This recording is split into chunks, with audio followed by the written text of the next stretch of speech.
Alright, welcome back to Downstage Gaming. I am your host, Josh, and this is part 7 of our Let's Play of the Letter. Last time, we had another ghostly encounter with, who I've been referring to as the girl from The Ring, both out loud and in my head, because that's who she reminds me of, until I can get some other way to sort of refer to her. That's how I'm going to refer to her.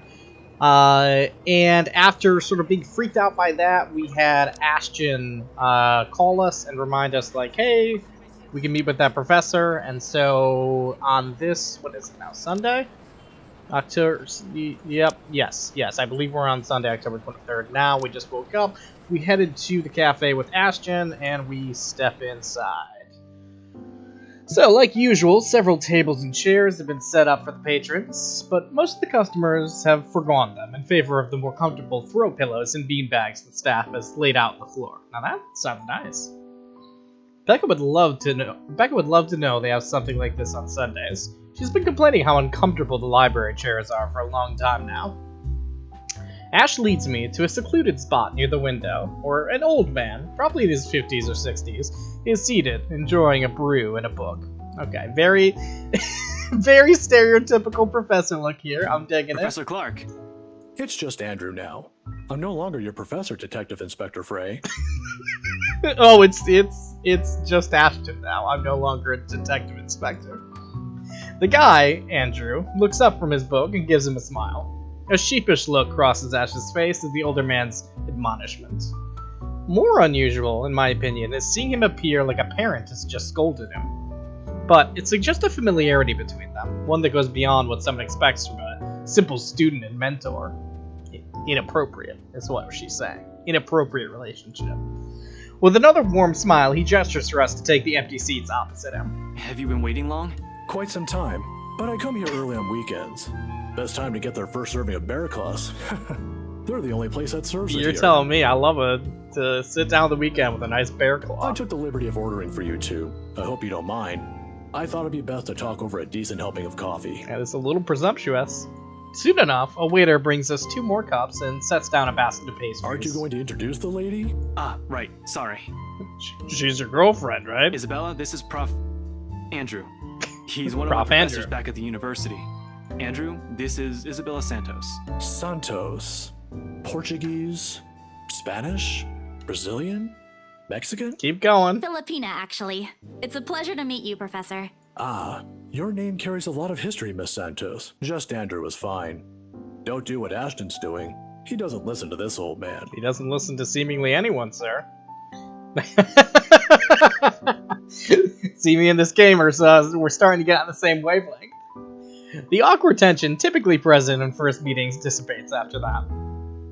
I just get lost in that white, fluffy beard. I was expecting someone strict, and to an extent, someone severe. But Professor Andrew Clark is definitely the opposite of what I have in mind. See, this is exactly what I have in mind when I think of a professor. Like, personality, too. The more personable kind, similar to a grandfather who dotes on you at family gatherings. It's obvious why Ash has taken a liking to him. Ashton tells me there's something you wish to discuss that I could help with. Yeah, we got a ghoul problem. Let's hear it then. I give Ash a hesitant glance, but he just nods and gestures towards Andrew with his head. This is the guy. He's leaving this to me. It's my story to tell, after all. I keep it short and concise. Found a letter in this old mansion. Now I'm cursed. Maybe a little too concise. Exactly as I've told Ash and Zach when they asked about it. I don't mention the name of the place. No use saying it now that someone else legally owns it. No use dragging other people into my problems. Are we not going to mention that we just saw I'm sure it's the that ring letter girl? I found, but I don't know anymore. I just want to know how to escape this nightmare. Of course. We're talking about the one in Anslem Village, aren't It's we? a village, that's right. Yes. How did you... Don't look so surprised. It's the only There's only haunted one place mansion popular around. enough here if we're going to talk about hauntings. I once had a colleague who wrote about it and the urban legends surrounding the place. Years worth of study, but fascinating. Absolutely It's fascinating. a shame he passed away at such a young age. He would Got have done a much got better cursed job from what I explaining hear. Topics like this one compared to me. Ashton here might disagree, but it's an interesting topic in sociology, if you care to have an open mind. And I don't. Studying the science and theory behind it is completely different from outright believing in it. You don't believe in those stories, sir? Now, this isn't a question of belief. All I'm saying is things like these speak a lot about a place's culture and history. Okay, sure. And it's not just limited to ghosts. Monsters, gods, you name it. Even you, Miss Santos. Even me? I'm a ghoul? What about me? How you respond to these stories. It tells a lot about you and your upbringing. In the same way it tells me why our detective inspector here finds such topics absurd. Interesting, isn't it? You know, it's interesting how people respond to things differently. My head is starting to spin. For what it's worth, I do agree with them. It's just a weird way to put it. I'm not the smartest person around, but I understand what he's trying to get at, I think. It's still too much to take in at once. I look to Ash for help, but his eyebrows are drawn in a frown. Were you making fun of me? If he keeps staring like that at his cup, I'm pretty sure it'll crack soon. There's still something you're not telling. Didn't I tell you everything the other day? Yeah, but you mentioned the rights. Then you proceeded to drop the topic right after. What's with that? They don't have anything to do with this. Oh, they have everything to do with this. Rights. Luke and Hana rights? Oh, I don't like how much you know. Yeah, they're the ones. I'm not comfortable with this. I'm not surprised. They're the kind who gets what they want once they set their eyes on it. How do you know them? From what I've heard. Word gets around. You know, rich snobs like them. Everyone knows them. A heavy sigh escapes my lips. Popular or not, they're just my clients, albeit a little pushy, but just clients, end of story. I wish he'd stop pestering me about them. Well, again, this feels very much like the last choice, where it's like, I'm not gonna tell Ash to shut up and just be a jerk. I want them to help me anyways. So yeah, I know you listen. I know you're trying to help. What is it again that Becca does when dealing with a particularly difficult child? The pesky, annoying kind? I wish I could remember. I could certainly use the same trick right now. I mean, I guess Ashton like that. Yeah, okay. Not too surprising. Ashton, look here. I know you're trying to help, but the deal's almost already closed. The papers are being prepared. Once it's done, it's over. I'm just their agent. And when is that happening? When what? Is there even a purpose to this line of questioning? Your working relationship with them. When's it going to end? Also, your personal relationship with them. I've seen the way they touch your shoulder. About a week from now. It depends on how long the approval process would take, but they wanted us to rush it. Really? You're absolutely sure about that? Yes? Yes, really. Unless they want to buy a house again and want me and Rose to be their agent. If yes, then I don't see a problem with it. Now stop annoying me about it. Don't accept it. What? Why? It's my job. Oh lord, even my younger siblings aren't this difficult to deal with. Then again, Ash is far from a younger sibling to me. Ash isn't far. If he'd only spelled out, surely I'd understand. We wouldn't even have to talk about it right now. That's how it is, right? Find an even ground, talk about it like the adults we are. It wasn't like this before. But somewhere along the way, something has changed in us. As people, as friends. I wish there was a way I could tell when or why. Instead, I'm left searching blindly for reasons. The next thing we know, we'll be drifting further and further apart. How frustrating. Now, kids, settle down. We're not going to solve anything by shouting. We might. Sorry, Sir Andrew. And we're not going to solve anything either if you keep omitting things. Speak for yourself. I'm not the only one doing you it. are omitting quite a lot if the description you gave was all you gave. Like, you're not talking about the fact that the letter keeps, like, accidentally appearing and showed people. You're not talking about the fact that we just saw You'll have to forgive her. my former student, Miss Santos. He's always been the curious kind. Many people think he's lazy, but it's actually the opposite. Many people are distracted by his handsomeness, but not me. I see that hasn't changed. Oh, really? How is he back when he was your student? Give us the goss. I'm sorry, I need to ask. He doesn't talk much about that. Prof Goss. And there's a reason why. Please don't. He's so sincere. Tried to sleep on the first day of class. That's not that He bad. didn't repeat it after what I made him do when I caught him. Students like him are the easiest to deal with, once you know what piques their interest. Oh, and what piques Ash's interest? I'd have to say, he's one of the very few who's actually interested in the subject, though. What, hauntings? What are but we there talking was this about? one time when... Sociology? By the end of the conversation, Ash looks like he's praying for the ground to swallow him. He's never been one to talk about himself. What I know about him are mostly bits and pieces I've gleaned over the years. He's an atrocious singer, he's bad at art, and he has a personal vendetta against mornings. Now, Now it feels he isn't that hard to figure out after all. It's past noon when Andrew has to leave us for another meeting. Busy guy. But before we separate... Miss Santos, a word of advice. Just keep in mind that when it comes to cases like this, things aren't always what they seem. You don't say. Naturally, the mansion in the letter was brought up several times during our talk. And though Ash is right in that Andrew offers a different perspective, he's left me with more questions than answers instead. What is she? What does she want from me? Is she ever going to leave? They all continue to bug me after we've left the coffee shop. I don't even notice when Ash takes a different turn on our way back. Where are we going? You can drop me off at the park. Guess. You have 3 chances. To see the movie again? Pocket Chibi coming soon! I'm serious, Ash. Where are we going? He doesn't answer, but shortly, he stops his car in front of a small, nondescript food stall a little ways away from the movie house.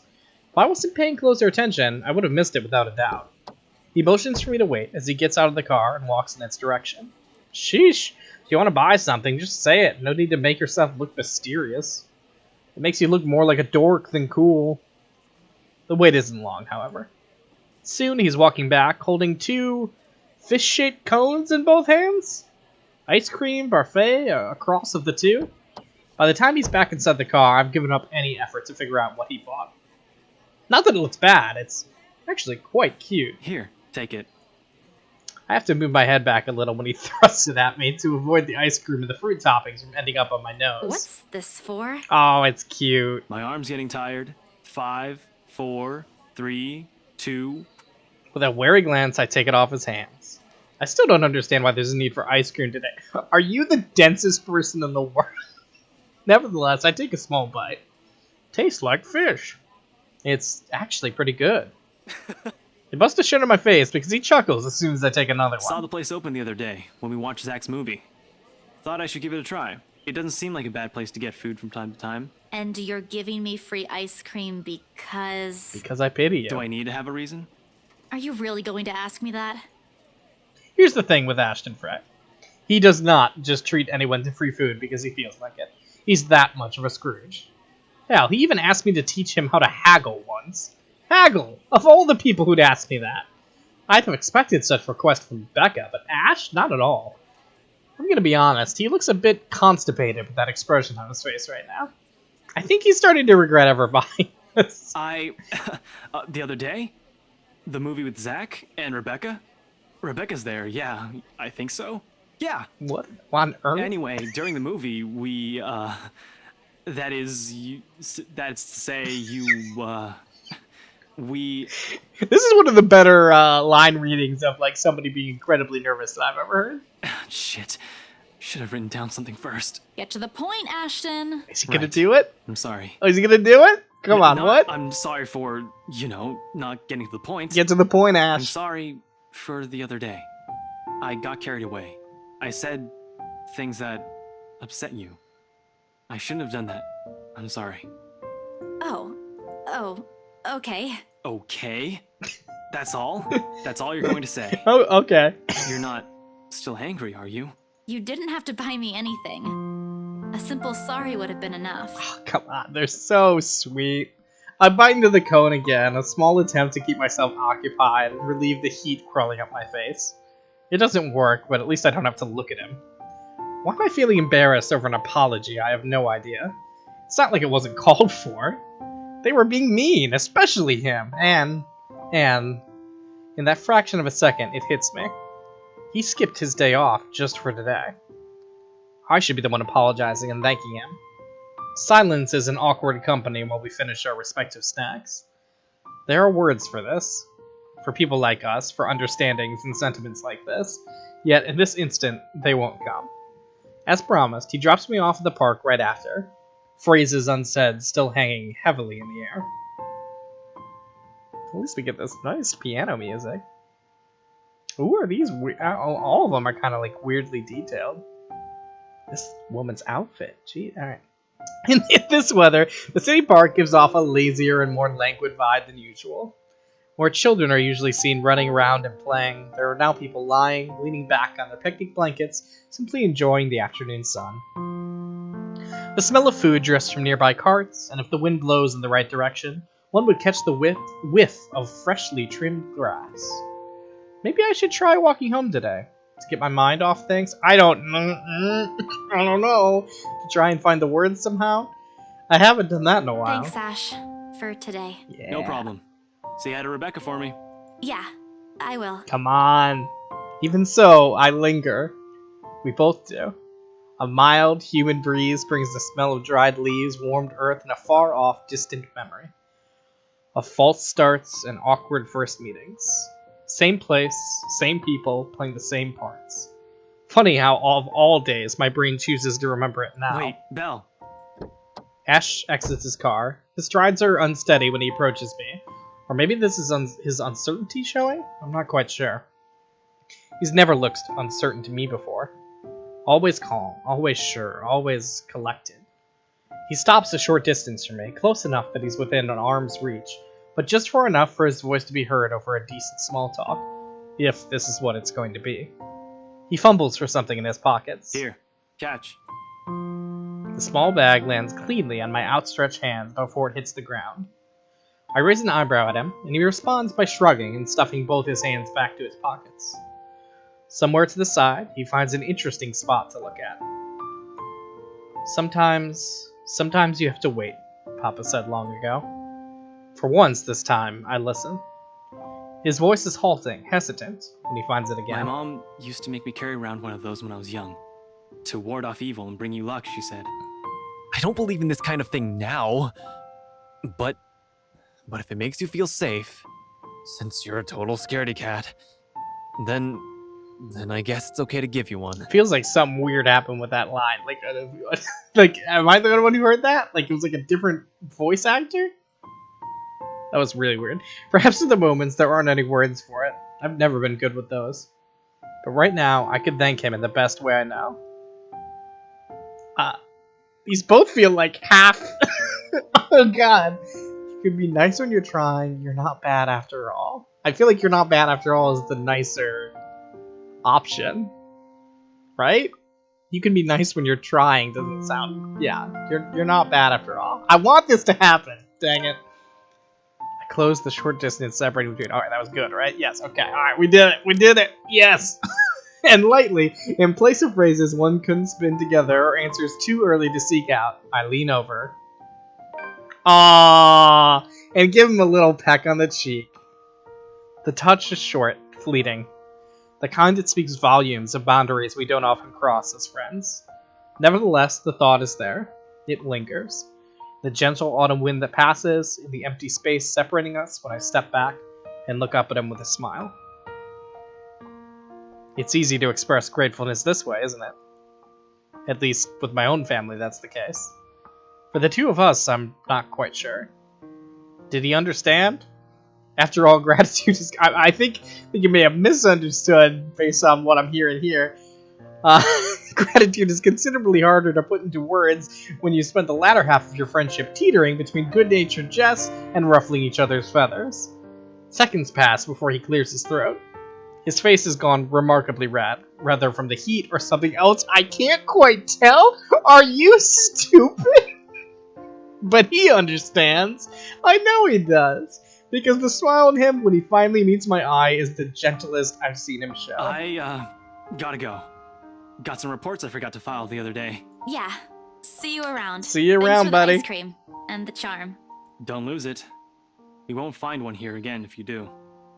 What? I won't. I might move like I have 2 left feet, but I know how to take care of my own stuff. I'm not a total klutz. So somehow, like 20 hours from now, that this charm is gonna like save our life. That's the play, right? And Belle, remember that one time? Devlin Court? Oh, I do. With all the clarity in the world. At the time, when we... What I'm trying to say is that you can rely on me. If something... anything happens. Not the exact same thing, of course, but... you get the idea. I'll be around. Give me the context. I'll keep that in mind. You're not that bad after all. Spill the tea! Before leaving, he waves at me one last time. The next time we talk, we'll be back to the way we are. Because at the end of the day, that's how things have always moved between us. What we're familiar with and what we're comfortable with. But for all that, it's always easy to put my own faith in him. I just hope I can keep them safe. Keep him safe. A light wind blows again, sending dried leaves swirling, and the distinct smell of earth into the air. For the first time, the sunlight feels less harsh. Maybe a walk is good. I need to visit the grocery too. Come to think of it, wasn't there an art store that opened recently near the park? I don't like us walking alone here as it gets later, though. The cat's name is Beruthiel? Beruthiel? Or at least that's what his collar says. It's an odd name to give a cat, in my opinion. It's kind of fun. But it speaks grace, much like the one that carries it. It shows in the way he swishes his tail and his eyebrows follow my hands every movement. This is a sharp tonal shift here. I'm not sure what he finds fascinating in me, to be honest. I wasn't the very picture of grace when he found me, after all. It was a bad idea carrying 2 heavy bags of newly bought art materials and groceries without help or a sure ride home. In hindsight, perhaps I shouldn't have bought all of these at the same time. I didn't even make it past the park. Now I'm suffering underneath the glaring afternoon sun, hunched up on a park bench and drenched in sweat, in the company of a cat curiously watching my every movement.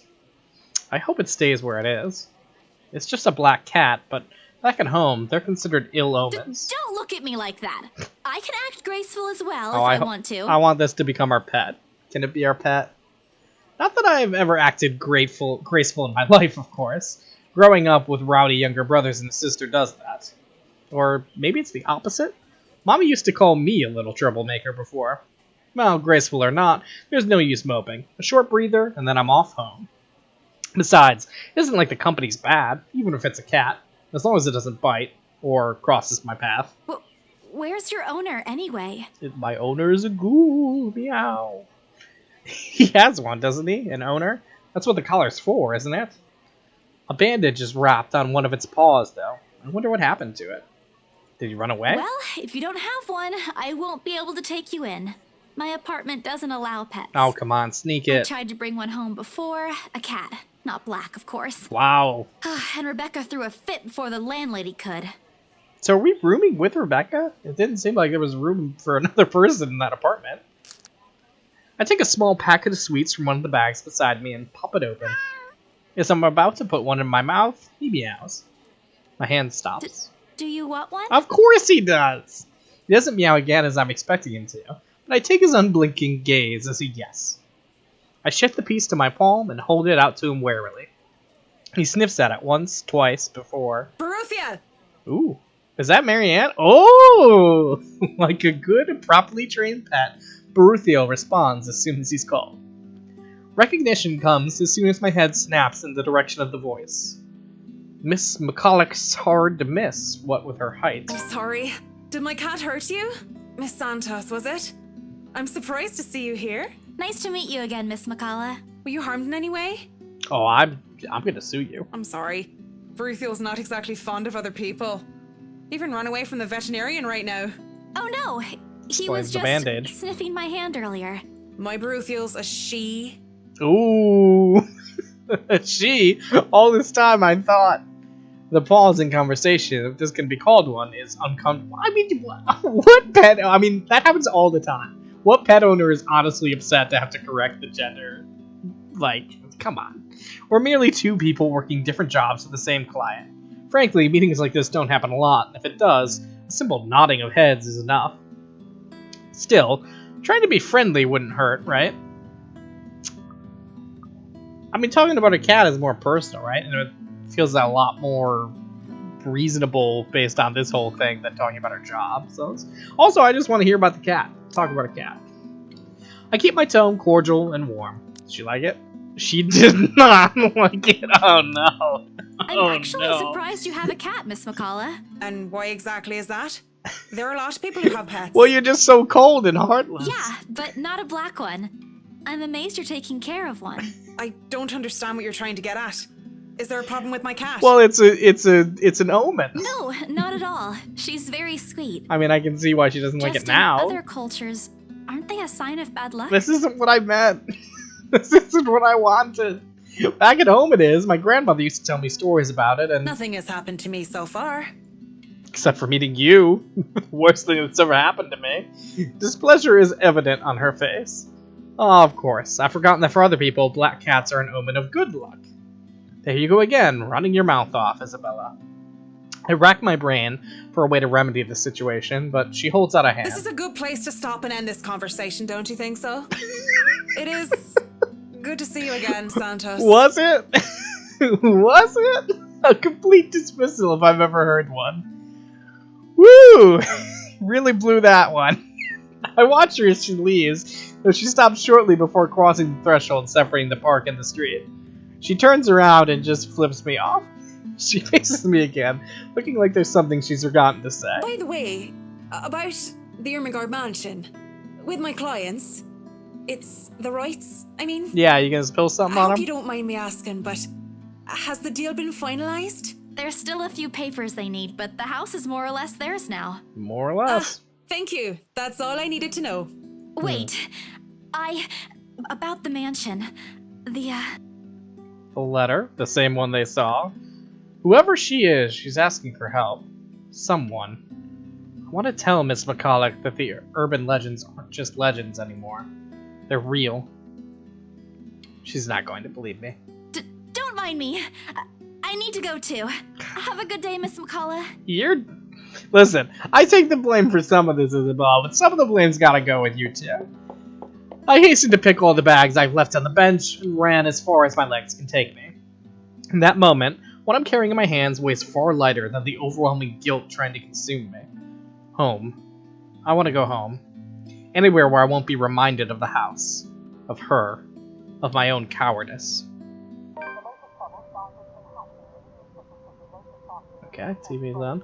Food tastes less appetizing tonight. A pity. One would think that someone who had been on a continuous binge of instant noodles would find a home-cooked meal enjoyable. But it isn't. Hunger isn't what is gnawing at me tonight, neither are my sore muscles. The TV runs loudly in the background, but what it says barely registers in my brain. It's hard when the things you're trying to forget keep returning to the forefront of your mind. It distracts you, eats at you, devours you. I wish this would stop. I wish I wasn't the one who picked it up. I wish it was somebody else. In other local news, a woman was found dead in her home. Yesterday evening. Luxbourne police officials are currently investigating the crime scene, but has classified the case as homicide. Murder. The victim, Most identified as foul. Rose Pamela Cooper, Oh, 33 years God. old, working as a real estate agent. What? Rose? Discovered lying in a pool of blood Oh, in her two-bedroom flat with Jesus, the words, "Help me," no. repeatedly written on the walls. No. No. This isn't what I want. This isn't supposed to happen. None of this is supposed to happen. No one's supposed to die.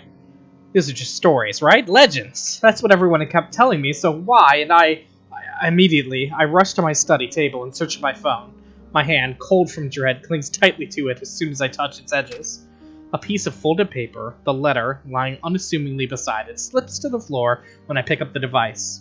But I pay it no mind. There are more important things. Right now, I need to call her.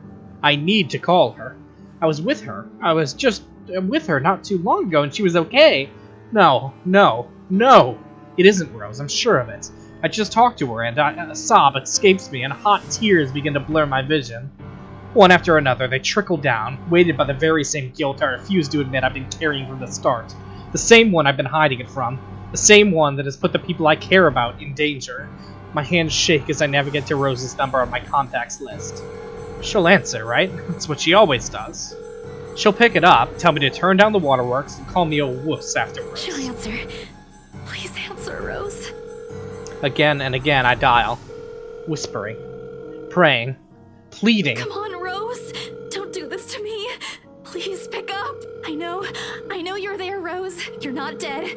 Please tell me you're not. This adds to the series of deaths and disappearances that has plagued Luxbourne in the recent years. So this might actually relate to the fact that everyone at the office is The disappearing. authorities are currently looking at a possible link with the notorious Anselm Butcher case. What? TV runs loudly in the background. A deafening static sounds from my phone's speakers. But in my ears, I can only hear the screams, or pleas, or whispers. We are not safe.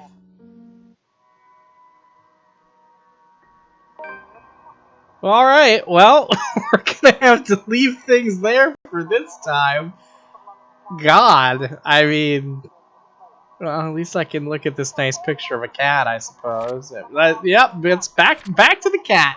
Good times with the cat. Remember that nice kiss they gave Ashton? That was a nice moment.